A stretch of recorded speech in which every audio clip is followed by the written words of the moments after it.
Hello, everyone. Welcome to LexTalk World Talk Show presented by Clickaway Creators. Today, we have Mr. Prashant Ramdas with us. Mr. Ramdas is a vice president and head legal in International or Entertainment Network in India Limited. Mr. Ramdas is a seasoned media and entertainment legal professional who comes with more than 17 years of experience as a transaction lawyer in various fields like production, distribution, syndications, content licensing, acquisition of television or OTT content, movies, FM radio, and music. Mr. Ramdas is highly skilled in litigation, domestic and cross-border contract negotiations, contract management, and joint ventures.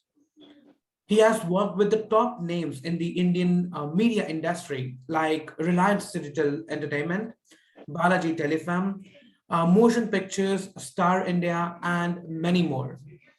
Mr. Ramdas is currently heads the Legal Department of Mirchi, the top leading FM radio broadcaster, Times of India Group, for its India and international operations. So without any further ado, let me introduce you all to him. Hello, Mr. Ramdas. Welcome to the show, sir. How are you? Hello, I'm doing good. How are you? I'm doing really good, sir. Thank you so much. Sir, it's an honor to take this interview of yours. I'm really excited for this. Sure. Thanks for having me. Wonderful. So let me start this, sir, by asking you something about something about the latest topic that we have in the legal fraternity, which is post-COVID.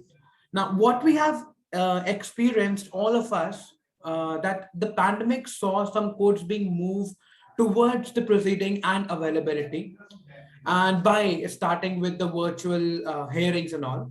So, do Yeah, you think that is this sustainable? And if you can also share a possible way to increase the access of justice in India.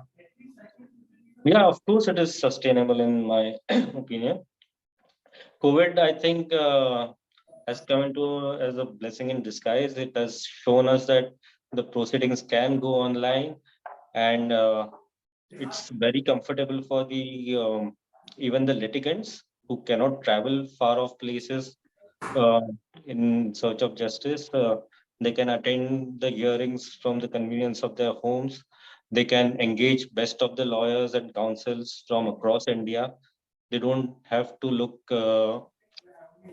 like who is available for a physical hearing in their area, or who's the best lawyer in their country.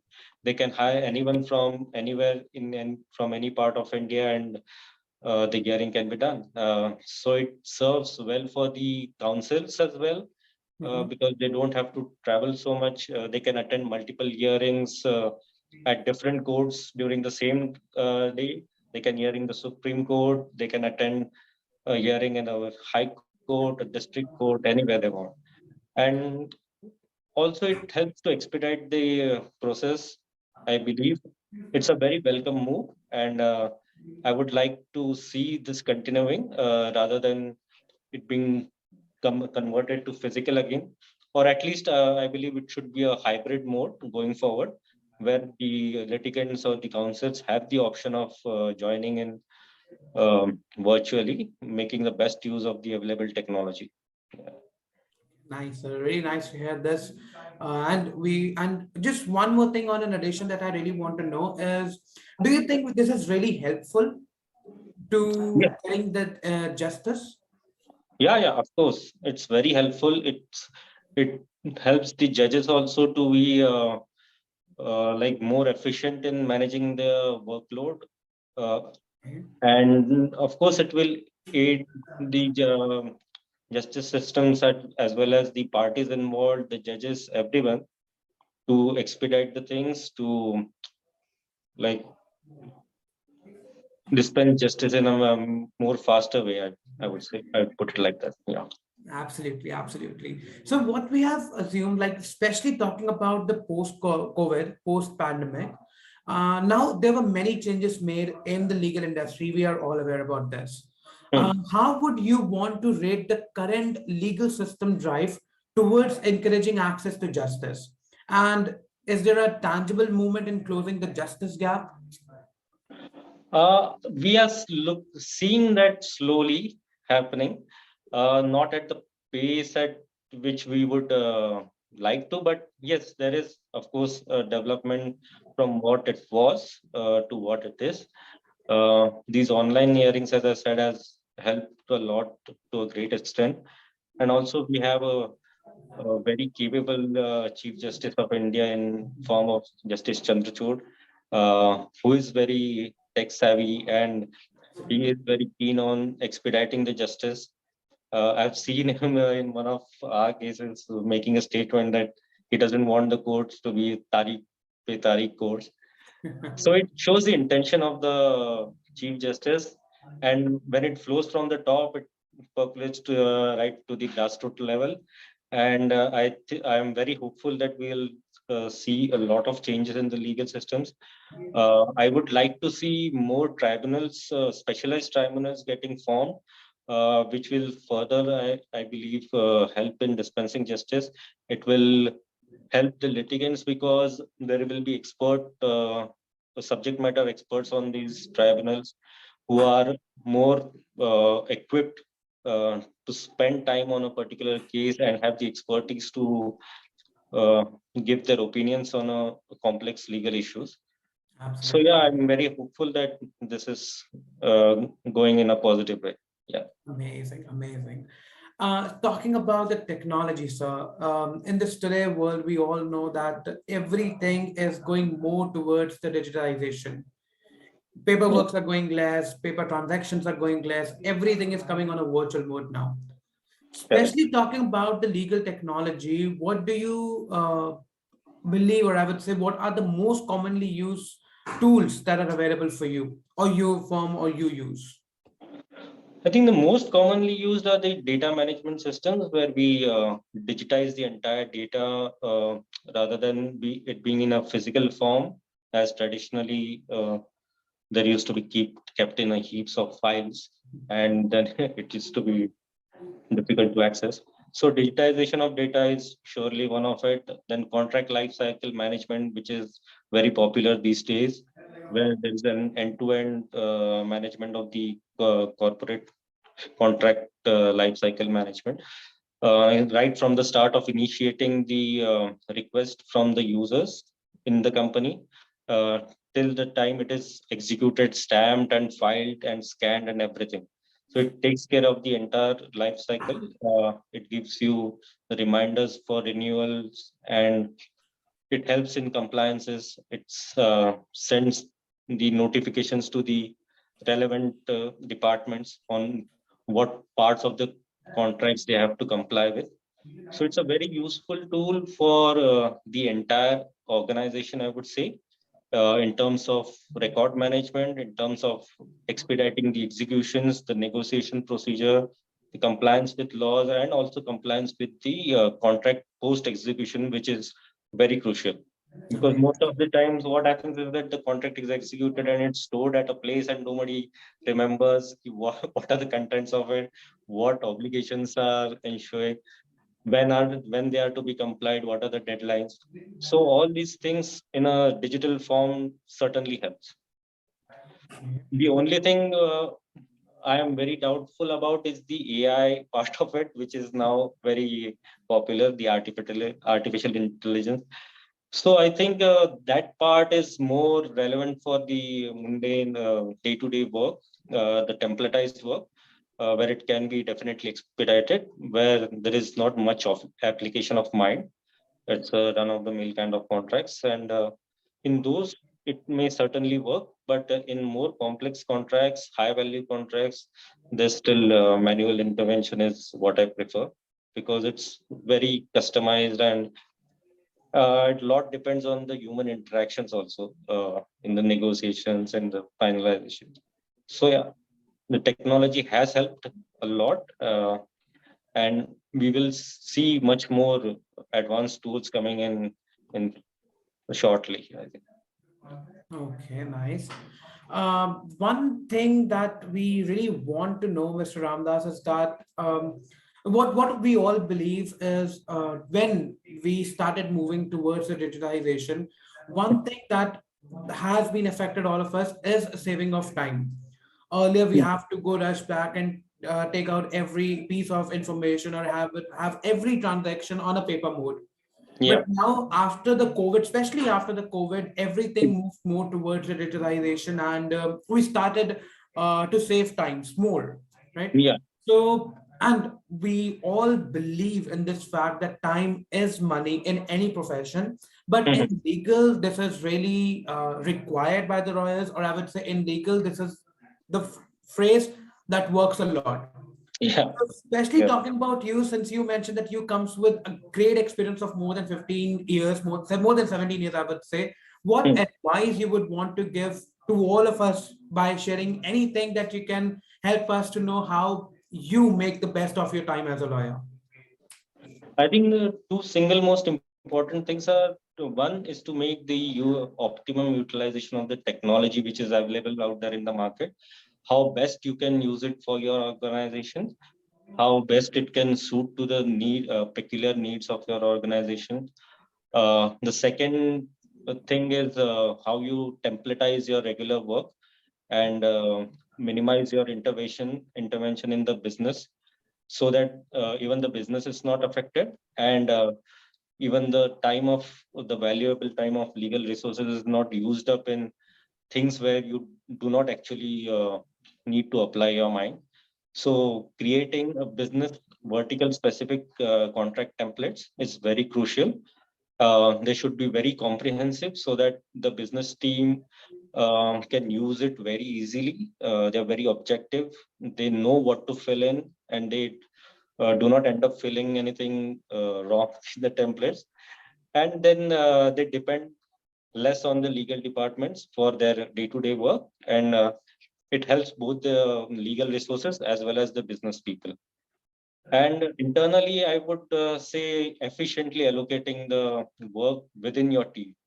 There are many managers which I've seen are into micromanaging. Uh, they try to keep the cream to themselves and they do not delegate the important work to their juniors. So I think it affects it mounts the pressure on the manager more than the anything else. So So true. it's always important to believe in your team, to groom them in a way that they are able to handle the responsibilities well, so that you are relieved of much of the work and you can concentrate more on the high value transactions or the policy making or the regulatory side of the business, or advising the management on critical issues, and use your experience to help the management to achieve the company objectives and to contribute more to the management part of it. So, allocating the work within the team, encouraging the team, educating the team, and making them more capable to handle important responsibilities is, I think, key in managing your own time also. Yeah. So nice, sir. Thank you so much for sharing your honest review on this. Thank you so much. That will definitely going to help us a lot. One thing that we really want to know from you, Mr. Ramdas, is that currently there is a topic which is, I would say, highly into debate. The Hmm. topic is whether statutory license of music should be extended to the digital platforms or not. Correct. Now, what's your view in this? Yeah, it's a very heated topic actually. There was recently a consultation done by the Department of Industry, DPIIT, uh, on this issue, whether the statutory licensing for music should be extended to the digital platforms. So what has happened is, see, it's a very complex issue because of, I think, the language of the act, uh, or the how it was brought in by the way of 2012 amendments in the Copyright Act. The statutory licensing in music stems from Section 31D of the Copyright Act. It was introduced to curb the monopolistic practices which were then prevalent among the music owners, where exorbitant rates were charged to the music users.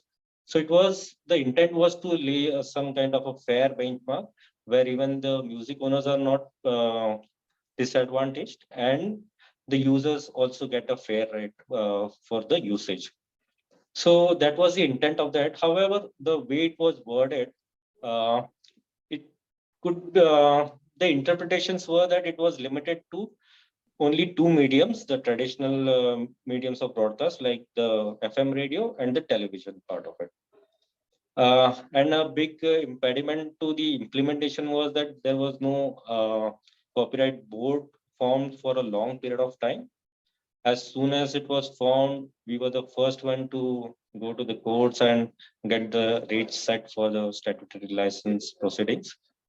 But now the debate is that now the benefits of the statutory licensing are limited to the radio broadcasters only because of the interpretations, the scope of interpretations in the Act.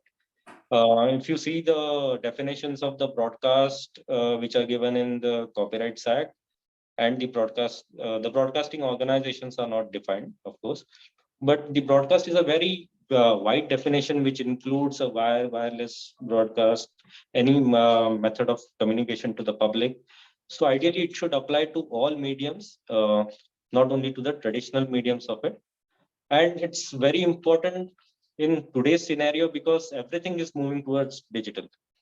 So even the traditional media companies like radio or TV have to transform themselves into digital mediums today or tomorrow, because that's the thing of tomorrow. So if these traditional media, especially I would talk about radio because I'm associated from long time to the radio and very passionate about radio. So for a company like us to transform into a digital, it's not easy because if you, for example, have to start a music OTT, then you are competing with the likes of Spotify or Amazon, who have deep pockets. They can pay huge, humongous amounts of license fees. Their scale of operations are high. But if a traditional company like us who wants to foray into this field, what the basic thing we require is the music licenses. And there are no benchmarks set for the digital mediums. If I go to a music owner, for example, then I have to pay whatever the rates they say. It's just to take it or leave it kind of scenario. And statutory licensing, apart from the way the picture has been created today, that it's a very unfair provision, it's not fair to the copyright owners, it sets very low rates. That's a kind of a misconception actually, which needs to be busted, and it should be because it's a very democratic process. All the parties are called, everyone is heard, right from the members of the public. There's a public notice issued during a statutory license proceedings. So everybody is heard. It's a very democratic process. The judges hear both sides. They take into consideration the data points of both sides. What is the paying capacity of the user? What is the cost of investment of the music companies? Both the factors are taken into consideration, and then a fair rate, I would say a fair rate is set, for which I don't think anybody should have an objection. It will only help the new players to get into this competitive field. It will help them to transform their business. We can see more music OTTs springing up, and it will actually help in increasing the revenues for both the music companies, the music owners, even the owners of the underlying works like the lyricists, composers, because even they get a share out of it from whatever the music companies earn. So yeah, it's a win-win situation for everyone. And my strong view is that it should be extended to the digital platforms, and the necessary clarity needs to be brought into the law as soon as possible. All right. So thank you so much for sharing your honest view on this. I hope to get a solution on this trending topic very soon. Since you mentioned in one of the questions answers that micromanagement is something that you really don't like. In Yeah. order to grow for any firm, for any individual, the person should always believe in you, in his or her team, and cooperate and perform accordingly. Yeah. One thing that we really want to know is that if you could tell something about your company's work culture and the journey that has been here. Yeah. I've spent around 5.5 years now in this company, and I simply love the culture of this company. It's very open and very accommodating, I would say.